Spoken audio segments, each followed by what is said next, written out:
So positive attitude అంటే ఏంటి అంటే మనం నిలబడే విధానమో లేదంటే ఎలా రెస్పెక్ట్ ఇవ్వడమో ఇవన్నీ కాదు.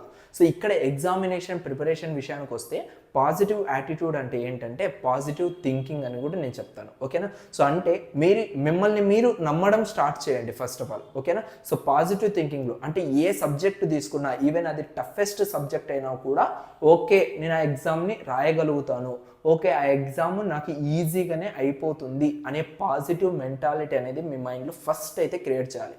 ఈవెన్ అది ఎంత కష్టమైన ఎగ్జామ్ అయినా కూడా మీరు అలా అనుకుంటేనే అది సాధ్యమైతే అవుతుంది.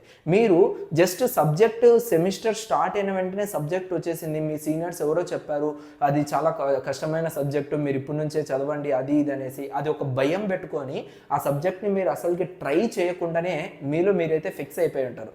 లైక్ నేను ఇంకా ఫెయిల్ ఆ సబ్జెక్టు బ్రదర్ నాకు చాలా టఫ్గా ఉంది, నేను ఆ సబ్జెక్ట్ ఫెయిల్ అయిపోతాను అనేసి. బట్ ఏ సబ్జెక్టు కూడా మనకి